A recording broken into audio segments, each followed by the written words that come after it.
ডাল তো অনেক খেয়েছেন। কচুরমুখির ডাল খেয়েছেন কখনো? খেয়ে থাকলে কিন্তু অবশ্যই কমেন্ট করে জানাতে পারেন। আর না খেয়ে থাকলে তাও জানিয়ে দিবেন। তো যদি কেউ প্রথম দেখে থাকেন তো সেটাও কিন্তু কমেন্ট করে জানাতে পারেন। তো কচুরমুখির ডালটা কিন্তু আমাদের কুমিল্লাতে ভীষণ প্রচলিত। আর আমার তো খুবই পছন্দের একটি ডাল। যখনই বাসায় কচুরমুখী নিয়ে আসে আমি কিন্তু কচুরমুখীগুলো আলাদা করে তুলে রাখি শুধুমাত্র ডাল রান্না করার জন্য। আমার কাছে এই ডালটা খুবই মজা লাগে। মানে এই ডালটা হলেই আমি ভাত খেয়ে বসে থাকতে পারি, আর কিছুই প্রয়োজন হয় না। তো কচুরমুখির ডাল রান্না করার জন্য কচুরমুখীগুলো কিন্তু ভালোভাবে পরিষ্কার করতে হবে। মানে পানি দিয়ে অনেকবার কচলে ধুয়ে নিতে হবে, যেহেতু এগুলো মাটির নিচে হয়, কাদামাটি লেগে থাকে আসলে। তো ভিজিয়ে রেখে ভালোভাবে ধুয়ে তারপর সিদ্ধ করে নিয়েছি। সিদ্ধ করে নেওয়ার পর খোসা ছাড়িয়ে কচুরমুখিতে দিয়ে দিব একটা পেঁয়াজ কুচি এবং একটা রসুন কুচি আর সামান্য পরিমাণে হলুদের গুঁড়া। পানি দিয়ে তারপরে ভালোভাবে চটকিয়ে নিব। তো দেখতেই পাচ্ছেন। তো আপনারাও কিন্তু সেমভাবে ফলো করে খেয়ে দেখতে পারেন কতটা মজা। একবার বানিয়ে খেয়ে দেখলে কিন্তু বারবার বানাতে ইচ্ছা করবে, গ্যারান্টি দিয়ে বলতে পারি।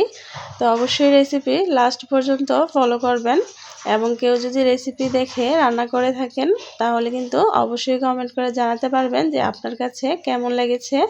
তো এই পর্যায়ে পানি দিয়ে পরিমাণ মতো চুলায় বসিয়ে দিয়েছি, এবং প্রথমের দিক দিয়ে কিন্তু একটু নাড়া রাখতে হবে, না হলে কিন্তু পাতিলের তলায় লেগে যেতে পারে আর কি। তো তারপরে দিয়ে দিব তেঁতুল। তেঁতুল দিলে কিন্তু ডালের স্বাদটা আরও দ্বিগুণ বেড়ে যায়।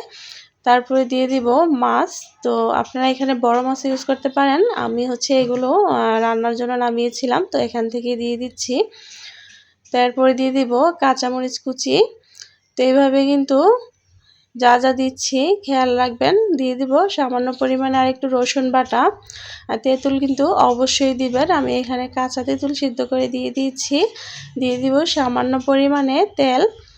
তো তারপরে মাছগুলো সিদ্ধ হয়ে আসলে এভাবে কাঁটাটা ছাড়িয়ে নিব, না হলে ডাল খাওয়ার সময় দেখা যাবে মাছ গলার মধ্যে কাঁটা আটকানোর একটা সম্ভাবনা থেকে যায়।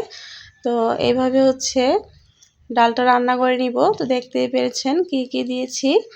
আর হ্যাঁ, তেঁতুলটা কিন্তু অবশ্যই দেওয়ার চেষ্টা করবেন। কাঁচা তেঁতুল সিদ্ধ করে আমি দিয়ে দিয়েছি, আপনারা চাইলে তেঁতুলের পানিটা দিলেও হবে। তো এইভাবে কিন্তু ডালটা রান্না হয়ে যাচ্ছে, অলরেডি হয়ে গেছে। তারপরে ধনেপাতা দিয়ে উঠিয়ে নিব আর কি। তো এই যে আমার ডাল রান্না কিন্তু একদমই কমপ্লিট।